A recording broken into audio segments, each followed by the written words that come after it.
Good morning. It's Patrick Lovell reaching out to you on December 11th, 2022 at approximately 9:30 a.m. my time. And I'm just stunned.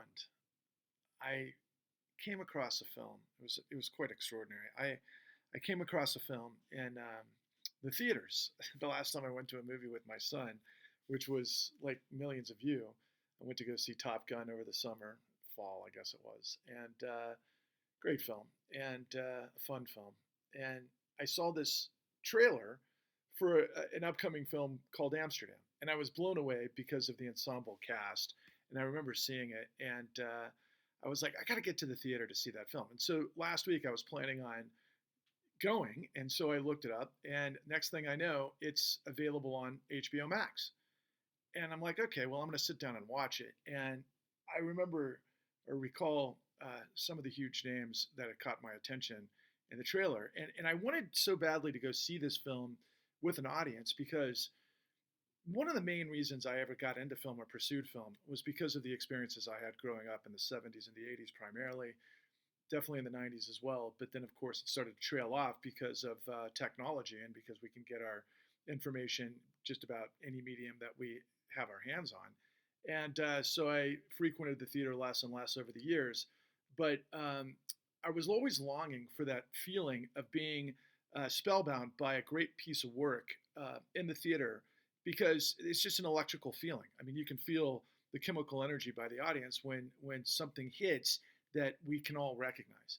And when I saw the trailer initially, I was like, God, I think that's going to be one of those films, but I didn't know why because I really didn't understand what the story was and didn't matter. I mean, what I thought I was looking at was a noir film that had elements of crime and murder and artistic approach to some really great sort of symphony mosaic of a plot that would be interesting to watch. Hence the reason I want to pay money to see it. But that lo and behold, it was on my HBO Max, and so I watched it on Friday, and I fell in. I was so absolutely, profoundly. I mean, talking about a truth bomb, which of course is what this medium is, and what I'm doing in this endeavor. Is to bring you all of the revelations that I've aggregated over the course of years that I seem to be the only guy that has this information. But this movie encapsulated the zeitgeist in a way that, because I had no expectation, because I didn't know what the story was, because I hadn't read a review going into it, I just went into it to watch the ensemble cast, and I'll get to that in just a minute. But it was the story that captured the truth of this moment in a way that was spectacular.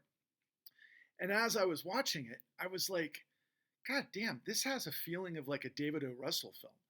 And I've seen enough films and I know enough about film because I am a producer and I've been on films and I've worked for executive producers. So I understand the craft and I have my favorites, like anybody who loves a certain music or an athlete or somebody that's profoundly touched us. And I recognize that this might indeed be a David O. Russell film. And if you don't know who David O. Russell is, David O. Russell is, an extraordinary talent. I mean, some of the more recent films that he did was American Hustle, which I believe won an Academy Award, Silver Linings, which was fantastic. But one of my favorite going back to the early 2000s was I Heart Huckabees.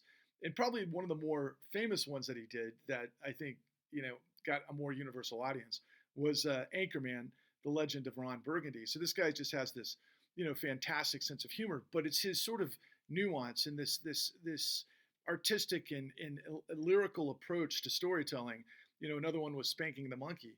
But in those films that I just mentioned were on display in just such a fantastic way. But in this film, I mean, from the very moment it opens, one of the more famous people today has a surprising, absolutely shocking opening. Singer, songwriter, celebrity, worldwide, global superstar Taylor Swift. Something happens to her at the beginning of this film that's quite shocking. But as the film evolves, the three principles of this film are Margot Robbie and John David Washington. John David Washington was recently, I think it was about 2 years ago, he was in Spike Lee's The Black Klansman. I think he got an Academy Award for that. and then of course Christian Bale. And Christian Bale, I've really enjoyed watching Christian Bale evolve over the years. But man, this character that he played was really close to my heart, for a lot of reasons. But the other actors that were involved, I mean, huge names like Mike Myers and Michael Shannon, who I've always loved, and also Anna Taylor Joy was quite magnificent. She plays the wife to a gentleman by the name, well, Rami Malek, who is this superstar as well. But their characters in the film are quite amazing. And if you don't know who Anna Taylor Joy is, she was in that wonderful film that landed on Netflix a couple of years ago called The Queen's Gambit. And she was also in Peaky Blinders. So it's just a tremendous cast, but possibly the most amazing actor of them all, especially given what he was doing a couple of years ago. And his just extraordinary presence and his incredible gift and his everything is Robert De Niro. And Robert De Niro plays this character Gil Dillenbeck, who is a general. And it turns out that it was based on a true story. And I'm sure it was an adaptation, of course, but boy, what an adaptation it was. And I think I mentioned Mike Myers. It was in this film. Oh, you know who I'm leaving out and who had an extraordinary performance as well was Chris Rock. Man, am I glad that Chris Rock ended up in this film in this particular role, given everything that happened at the Academy Awards with Will Smith. But this was just a triumph of a symphony of a story and a plot that ultimately took lessons from the past and inserted them to the now, which is the Zeitgeist, to provide truths of this reflection of this era and what I believe is the American dynamic, the American tapestry, the American character. What was on display in this film could be inserted. You could take all of the characters from the Trump insurrection and MAGA and everything that represents, and it would be even more so than what mainstream media has been able to bring to our attention, because in the January 6th insurrection hearings in Congress, I have yet, and this has been the ultimate question for me, seen who provided the funding to get the mercenaries and the cops and all of those that showed up at Trump Hotel in Washington, D.C., coordinated from around the country, that then went and then ambushed the Capitol.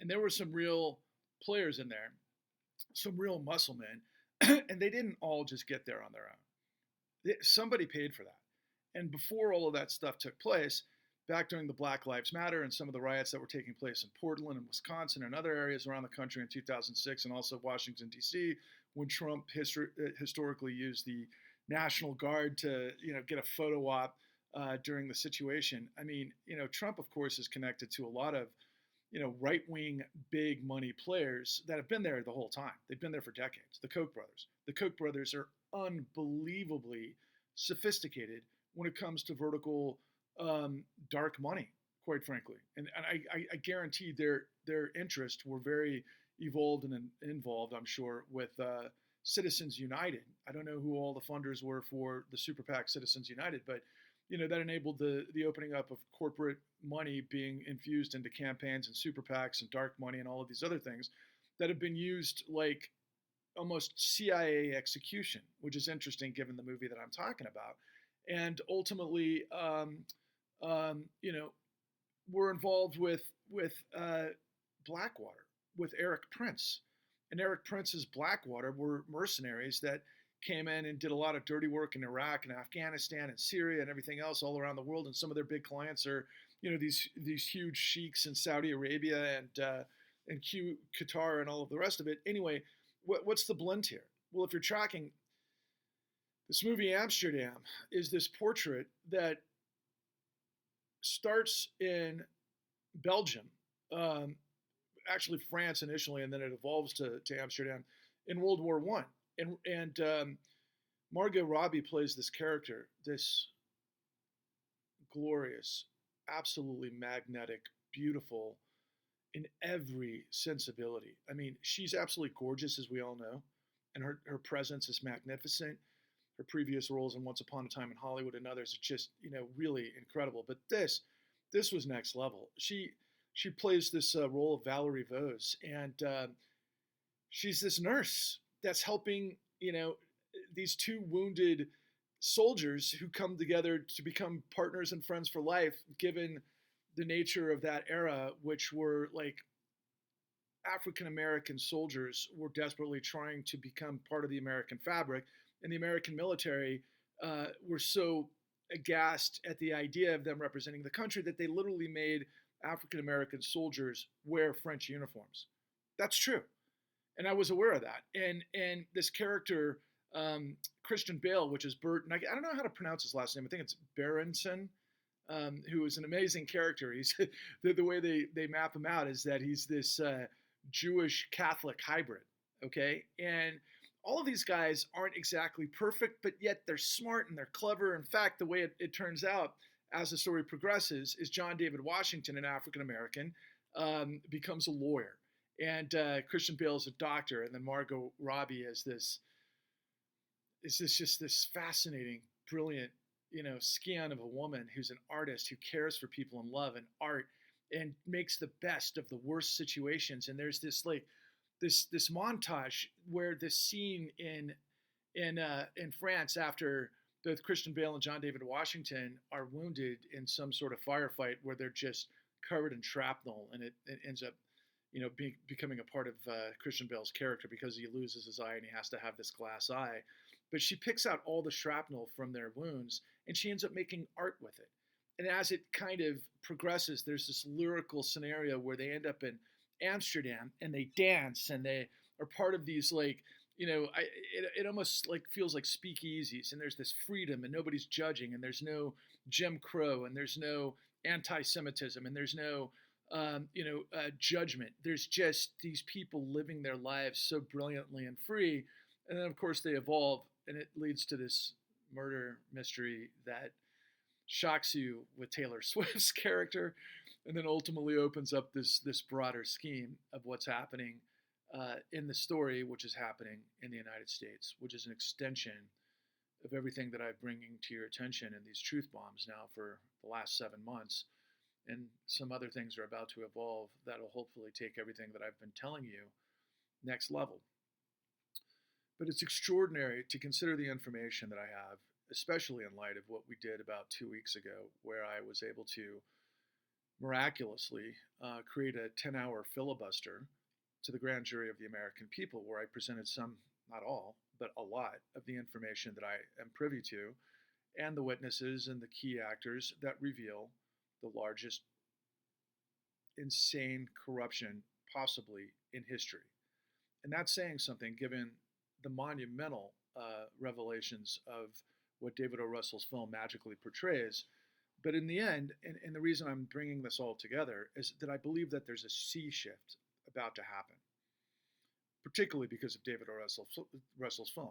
We've seen this evolution, really, since the collapse of 2008, where initially we had the Occupy Wall Street movement that certainly splinters left. Then you had, simultaneously, the Tea Party, which was another expression of American frustration and anger and trying to find ways to fuse all of that, and that went right with the Tea Party. Now, the difference between Occupy Wall Street and the Tea Party was that the Tea Party was funded by the Koch brothers. Incredibly sophisticated, through all of their think tanks, through all of their spokespeople, through all of their organization, the patriarchal sort of, church sort of endeavors that would skew people's sort of resentment for what was happening, because a lot of people had lost their jobs, a lot of people had lost their homes, and they started to blame the government, but for the wrong reasons, because they didn't understand what happened. Quite frankly, the same thing happened with Occupy Wall Street. Occupy Wall Street at that time period, and I still can't believe it was it was November of 2011. That's when my journey really started, where my colleague Eric Vaughn and I surfed the Occupy Wall Street wave across the country. We're in my first film, Forward 13, Waking Up the American Dream. We made it from the Northwest all the way down the West Coast, through the Southwest, through the Midwest, all the way up to the Rust Belt, and then down the Yellow Brick Road to where Oz is, which is the consortium between Washington, D.C. and Wall Street. And that was my step one into what ultimately led to the con. And all of this stuff was happening and manifesting, and I was a part of the Occupy Wall Street movement. At least we were trying to document what people were upset about, and we also went to Tea Party rallies, and we're trying to understand what everybody was, trying to get at.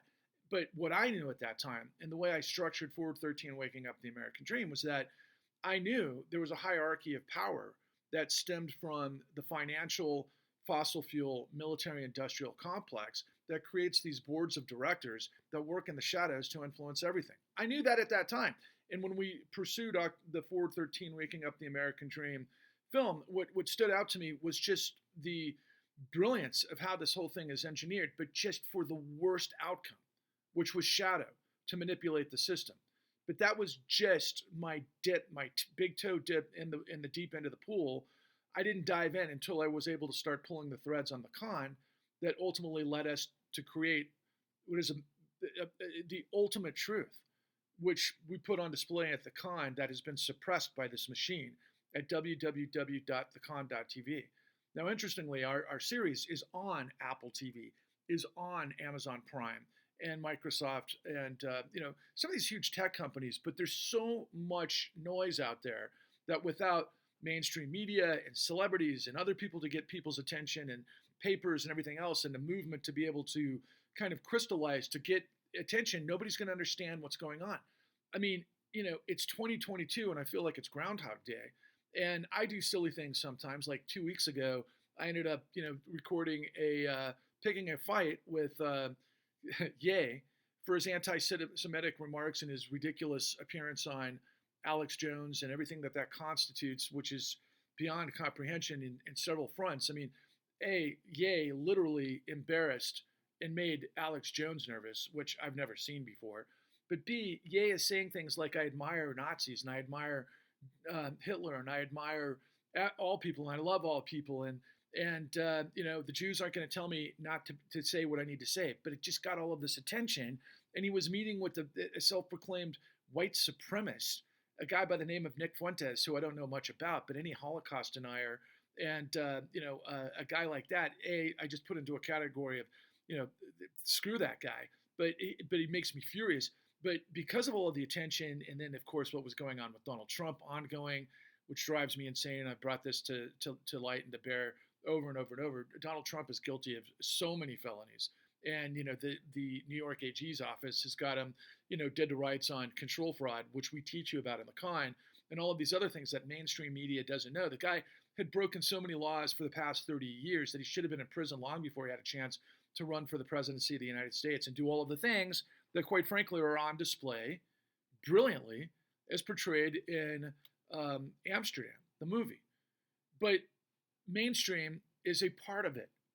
Initially, I mean, when I'm thinking about this corollary between David O. Russell's masterpiece, Amsterdam, and what he gets to eventually is he reveals that there is these industrialists that are puppeteering the power behind the scenes. And he chose that time period to reveal what is exactly going on now. The three main industrialists that were the guys that were the power behind the power to try to create a revolution, to create sort of a white supremacist movement to align with, Adolf Hitler. And I said I wouldn't give away the goose on this one, but I'm not really. There's so much in between that's so much more important than that. But the three gentlemen represented one. There was the owner of a major, or publisher of a major outfit, which we presume is the New York Times, I would imagine, at least a fictional depiction of it. The other was a guy who owns telecommunications, which made sense at that time, was AT&T at that time. Now it's like Apple, Google, and Amazon and that sort of thing. And then the third was a chemical scion. And then they wanted to have a guy who was representative of Ford, but obviously in the story Amsterdam, he was onto other things, meeting with actually the Fuhrer, which I could have seen happening because obviously Ford was a self and proud of it anti-Semite. And so all of these things are happening, simultaneously. So where does fiction, end begin and reality end begin? And it just, you can't really see the barter. But what happens in this film is that this proclamation is to live your truth. and to infuse it with love and art. And that's what the drum is that I've been marching to my entire life. And hopefully some of what I've been expressing to you in so many different sort of variables, but this intersection, this connective tissue, this genius of this execution by these incredible actors that just hypnotized me in a way that inspired me. It's just shocking how beautiful. It almost wants to bring a tear to my eye. How beautiful Margot Robbie, John David Washington, and Christian Bale's Triumphant are, and David O. Russell, of course. Thank you for that. But I have to bring it back full circle to what it is that you, the audience, and I swear to God, please somehow get this to the names that I've just mentioned and spread this like wildfire, like our lives depend on it, because the zeitgeist is about to change, right? The sea change. So as I mentioned previously, we saw these populist movements in the form of Occupy Wall Street that ultimately became the Bernie Sanders campaign, and the Tea Party that ultimately got, let's call it hijacked, but at the same time fused, immersed, because they were the same thing to begin with, Trump, right? And then Trump ultimately plagiarized Bernie. Bernie wasn't willing to go to the ends of earth to prove the things that he was talking about, because Bernie talks in hyperboles and he's not on a fact-finding mission, which is very disappointing. And ultimately, unlike the characters in Amsterdam, but that's where I come in. And all of the information that we've gathered that reveal, and it's the intersection of always, Federal Reserve Act 13.3 was used by the Federal Reserve illegally behind closed doors with the owners of this country that bankrupted the middle class over the course of the last 4 to 5 decades, that basically have this incredible influence and ownership of global everything. Supply chains is one way to look at it, through this international oligarchy and the flows of capital that include and infuse Vladimir Putin, the Middle East, particularly Saudi Arabia, and they fuse this money through a whole lot of things, particularly real estate. You launder money into real estate, and that brings you to, of course, everybody's favorite arch villain, which may as well be Joker out of Gotham, Donald Trump. And he's played this like a fiddle. Obviously, he's losing a little bit of his influence, but these guys never stop. They're relentless. They have a world vision. And quite frankly, Vladimir Putin, like what, a month ago, was sending out the bat signal on, anti-Semitism. I'm telling you, he was referring to Western elites, which always gets infused with those that are easily manipulated to use the Jews are the ones puppeteering the world. And that leads to this insane anti-Semitism. Now, but here's, for me, the biggest conundrum of all. There are a lot of Jews at the apex of finance that are guilty of insane crimes. Because of their guilt and what they've done, the remedy should be they should be exposed, and they should be indicted, and they should be convicted and thrown in jail alongside of women, African Americans, Greek CEO, and others that aren't Jewish, that are part of the same financial corruption of our country that rules the world. It's not the Jews, although there are Jews that play a role in this, and they should be incredibly ashamed, and they should be shamed in public. You can't be for Israel, in my opinion, and support Nazis. That's insane. But I will say the same thing to anybody that supports Donald Trump. You cannot be against corruption and support Donald Trump.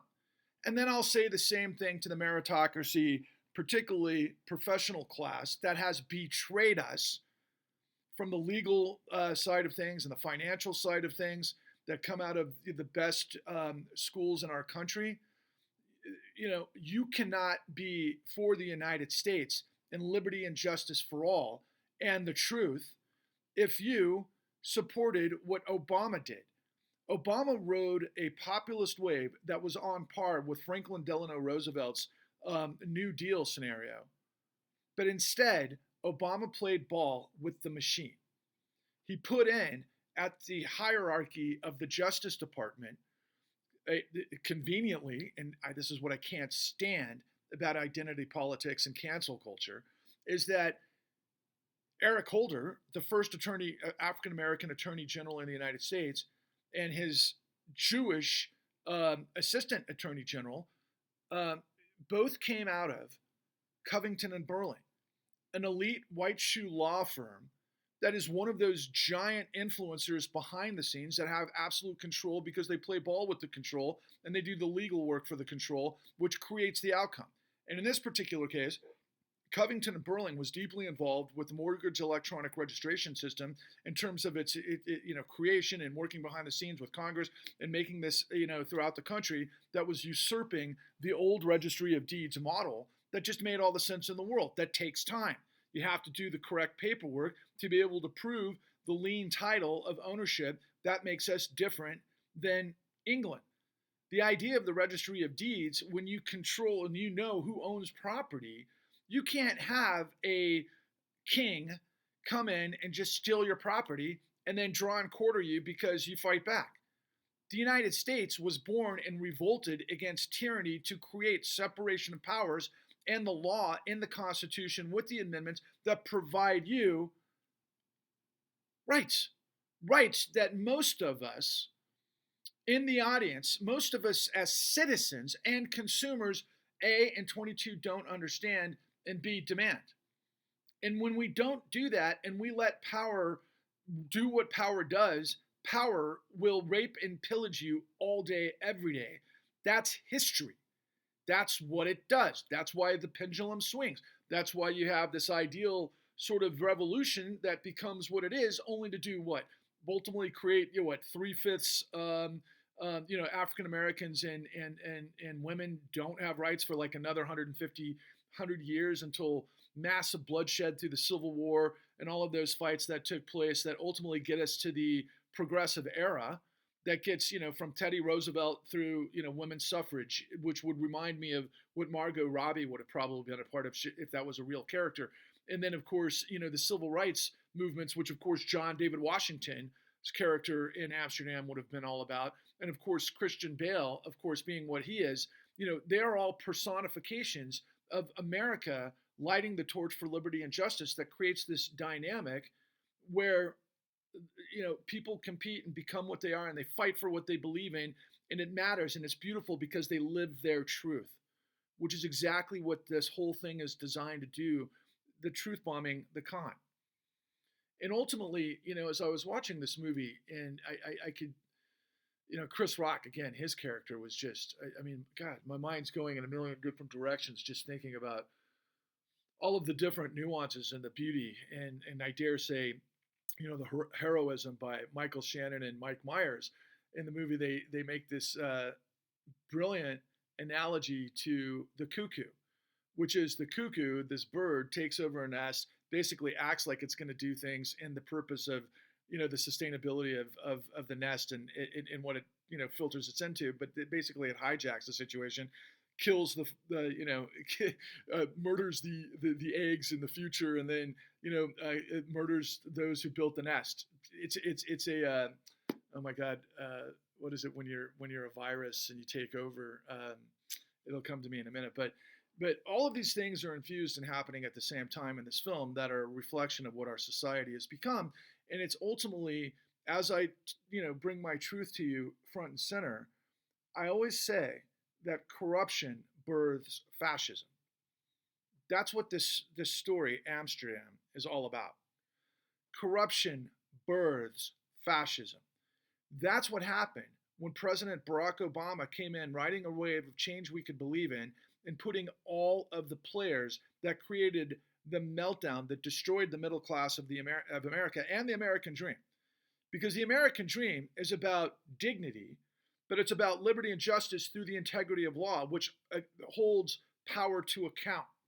And the professionals betrayed us. Going back to Covington and Burling and Eric Holder, they just strung it along. And how do I know this? Well, because in the con, I dealt with third in command at the Department of Justice, who tells the entire story of how a third of the Department of Justice staffers that have been there for 30 years had to resign under President Obama because they refused to prosecute Wall Street, which of course media never tells you that story. Instead, Obama is this guy who shows up on the white horse, right? He's all about us. He's not Trump. But meanwhile, he let the bad guys get away with it who puppeteered Trump. Okay? So Trump comes in, he knows it's all bullshit. Why? Because he's been bullshit his entire career. The guy has been nothing but a mobster from the very beginning of having Daddy Warbucks Fred Trump, who was part of the KKK and everything that took place. I remember, seeing all of these elements of, the KKK and Make America Great and all of that stuff that descended, I think, on Madison Square Garden, where like 36,000 white supremacists showed up and were basically doing what we see in this movie Amsterdam. I mean, it's all a reflection of things that were real. And this gave birth to Trump. And Trump, since the 80s, has basically been working with the mob. I mean, it's well noted that he worked with the five families and the unions and the contractors and concrete, and you couldn't probably get anything done in Manhattan without doing that. But it created this revolving door where you pay, the salaries, or you contribute. What is that called? It is tribute. You pay tribute to the politicians and everybody else, and everybody's getting tribute, and that's how you influence the tax code and everything else that you can become what you are. Which in Trump's case was a facade. It has nothing to do with the real economy. It's just basically bilking systems through control fraud through a lot of smoke and mirrors, based on documentation fraud, which is all in front of the New York Attorney General's office right now, among other things. And, but it didn't impact the real economy. In fact, Trump would stick it to the union members all the time, and people that were his engineers and contractors and everything else. I mean, that guy's a piece of crap, and yet he's got all of this support, or at least millions. I mean, he had 72 million in the last election. It might be waning because people are looking for a new winner right now, and that's where all the billionaires are going to start funneling their money. But don't count Trump out, because he's still got a lot of powerful players. But more importantly, they've created this thing that's always been there, which is there's always been this anti-Semitism, this white supremacy thing, amongst a certain percentage of Americans. And the pendulum has been shifting our entire history. I mean, it was European Americans that influxed the United States to escape supposedly religious persecution, to create its own religious persecution, to then expand throughout the West, and everything that happened with the Native Americans, and of course the Spanish-American War. It was conquest. A lot of great things came from it, using a lot of terrible things. I mean, this is history. There's always a dark side and a light side. But what this movie Amsterdam does is, and what I'm all about, is that, whether you believe in God and you believe in, karma or some sort of consequence for behavior, I look at it as the force. It's the dark and light side of the force. And that's what was portrayed elegantly, brilliantly, poetically, lyrically, just incredibly by Margot Robbie. And it's not fiction. It's just a reflection of reality, and done very well, which is the purpose of film. Yesterday, in addition to this other information that I've been absorbing, I happened to watch this interview with Jon Stewart. And Jon Stewart, for those of you who have followed this channel and what we've done on TikTok, for example, we've been trying to get Jon Stewart's attention for a long time, because he's asking the right questions in the right place, but he still seemingly can't get his mind around the evidence and the facts of what he's looking for. And some of that, unfortunately, has come from some of his interviewees that have misled him, unfortunately. And there was an interview that he did yesterday regarding this whole FTX Sam Bankman-Fried fraud, and he did it with a magnificent journalist by the name of David Dayen. And David Dayen, or I think it's Dan, it might be Dayan, but David is somebody who appears in something that we had filmed, because I tracked him down in about 2018 when I realized that Dan was replacing Matt Taibbi as kind of the foremost on it journalist as far as financial fraud goes and the machinations within government. And he's done some amazing work as the chief editor at American Prospect, and he continues to do this. And he has these truisms that he understands, deep dives, and he wrote a book called Chain of Title, that was the only book to date that deals with a lot of what we reveal in the con and what we've been revealing in our 11-1.122 Truth Bomb the Con at Patrick Lovell Truth Bombs the Con on YouTube, which is where I laid out 10 hours of evidence of how all of this stuff that Dan doesn't actually touch, and nobody else specifically, the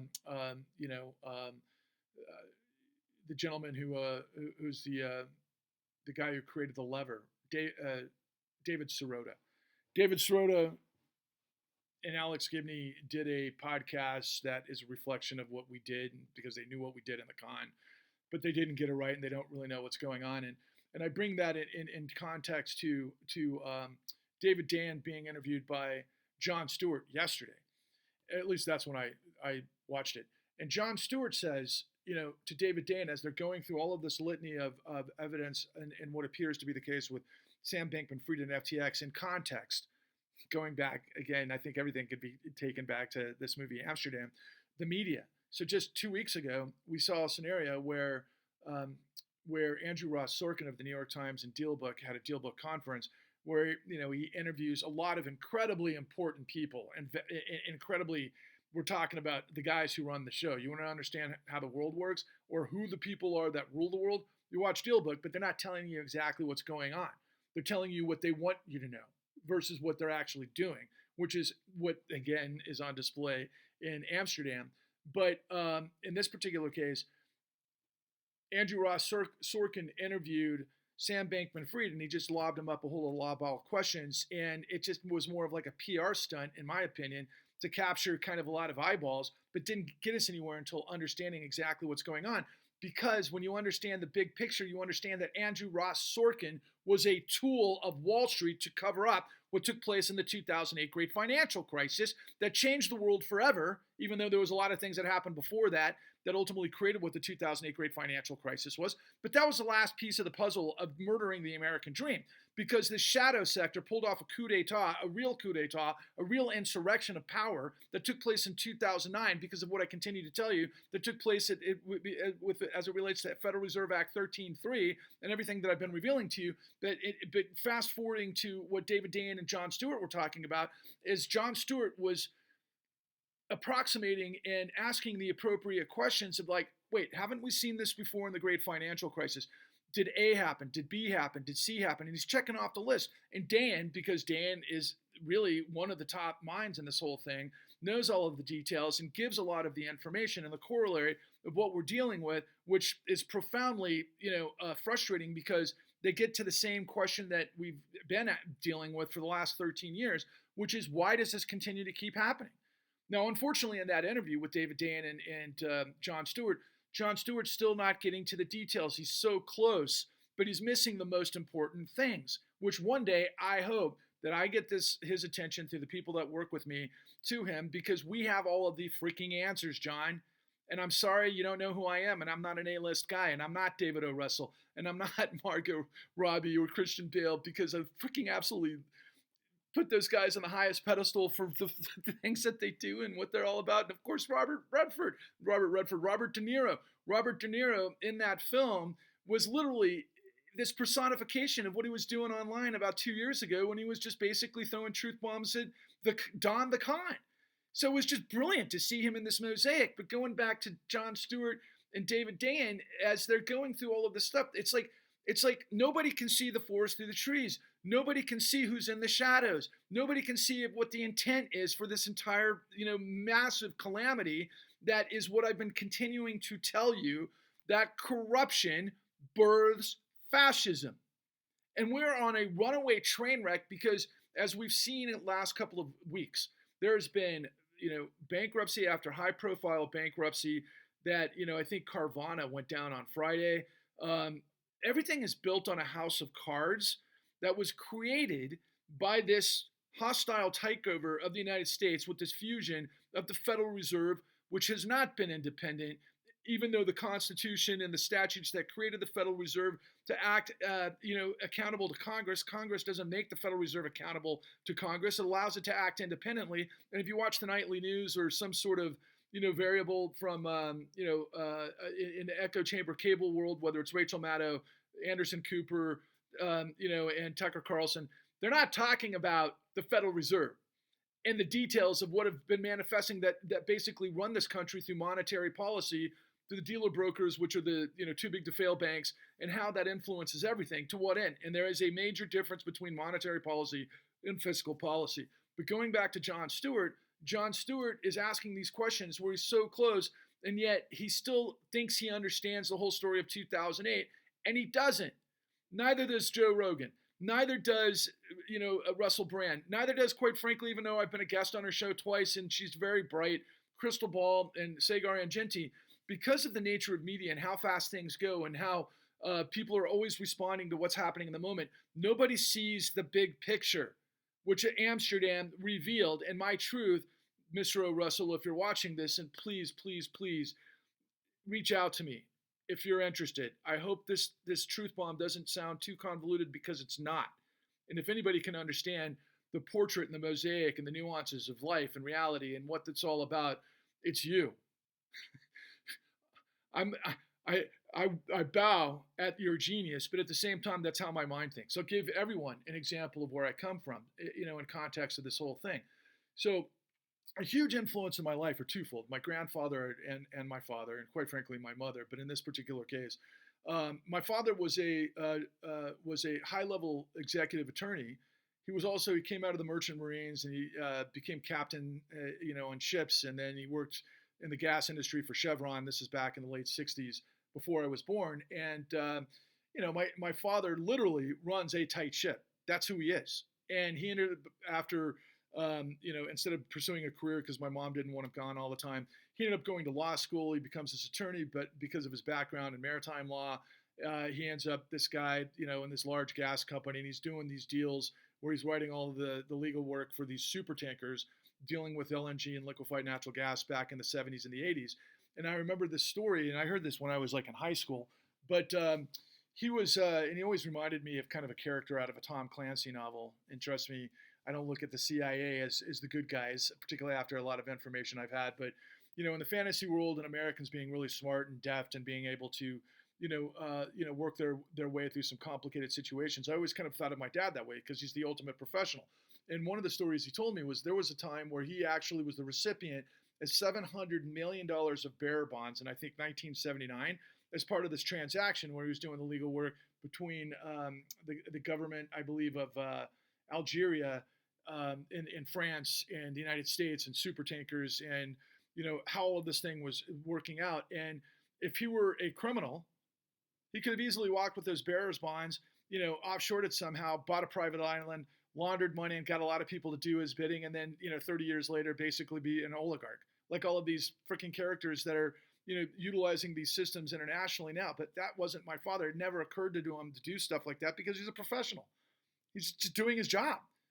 So he had a good salary and he had a great lifestyle, and that's what I was raised to understand, that you have to have integrity to the law, just like a plane flies, just like a ship floats, just like a computer works. You have to have integrity for a system to actually work, which, again, going back to Amsterdam, is what the theme of that story was, predicated on the Constitution, liberty, justice, and to live love and truth through art. And I think that's just what I wanted to say. And with Jon Stewart and David Dan and the rest of media, even those that are asking the right questions, they don't have the answers. The answers are at YouTube right now for free. Go to 11/1/22, Patrick Lovell Truth Bombs the Con. It's what the entire federal government that has, and I should say the law enforcement agencies of the federal government, like the Department of Justice and the FBI and the Securities and Exchange Commission and AGs across the country and so forth, and a couple of regulators like the Office of the Comptroller of the Currency. Collectively, their budgets are $70 billion a year per annum, right? To prevent what it is that I had to go on the road for years to figure out and to present to you, that nobody understands. And if a tree falls in the woods and nobody's there to hear it, then it fall. Meanwhile, what I'm telling you is that this shadow system has hidden, using the manipulation and the complicity of our media and our government, to hide from you, the American people. So I am the embodiment of Amsterdam. I'm not nearly as cool as Margot Robbie and John David Washington and Christian Bale, or Chris Rock and Robert De Niro and Mike Myers and Michael Shannon. I'm not nearly that cool. But I'm the real deal. And I can assure you that the truths that I have reveal the largest criminal conspiracy and cover-up in history that never ended. And I'll end on this note. What I reveal leads to the revelation that north of $50 trillion has gone to this criminal syndicate since 2013. This, as I mentioned before, all of this sorts of manipulation and puppeteering and power plays and everything else, that is history. But never in history before has there been something at this monumental level. The Federal Reserve, all you have to do is look at the balance sheets of the Federal Reserve up to 2009, and then what happened in 2019, and then again what happened in 2020 that created this situation. There are 1,000 billion in a trillion. There's north of $50 trillion that have gone to a system that enables the ultra rich and then kind of a trickle down to the top 1%. I'm not really, and maybe to a degree, the top 10%, but certainly not the rest of America. They can skim through fees that are a facade that ultimately orchestrate things like SBF, Sam Bankman-Fried, and ironically, all of the situation with Satoshi Nakamoto and Bitcoin and blockchain that ultimately becomes, these crypto exchanges. The intent was to create an alternative to the system of corruption of what those on the crypto side of the house are like fiat currency. Meanwhile, they ended up doing the exact same thing, and that's what Jon Stewart and David Dan were talking about yesterday. They did the exact same thing. Honestly, much smaller level, but the same exact thing. Meanwhile, it's got the attention of everybody because why? Because Tom Brady was involved, Larry David, of course, disappointingly, Matt Damon. Matt Damon should have known better because he came out, of course, he did the voiceover work, the narration for Inside Job. You would have thought that his red flags would be up, but hey, who cares when you're throwing a shit ton of money at it, right, Matt? Who cares about integrity? Ultimately, outside of David Russell and this cast, I got to mention over and over, Margot Robbie, Taylor Swift, Christian Bale, Anna Taylor-Joy, John David Washington, Robert De Niro, Mike Myers, and Michael Shannon, and Chris Rock. There's no credibility. There's no credibility for the most part in Hollywood. There's no credibility in government.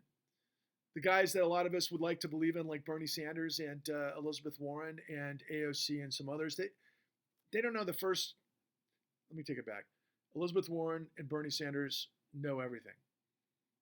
They didn't go far enough because they didn't have the guts to do the right thing, to tackle this corruption, out it, do what the character, Robert De Niro's character of General Gil Dillenbeck did in the movie Amsterdam. Anyway, guys, the thumbprints, the fingerprints are everywhere. There is a sea change. It is time to find courage. It is time to conglomerate. It is time to build a movement to purge corruption, to purge the corruption that births fascism. Corruption is not sustainable. Fascism will murder everybody who is not the problem.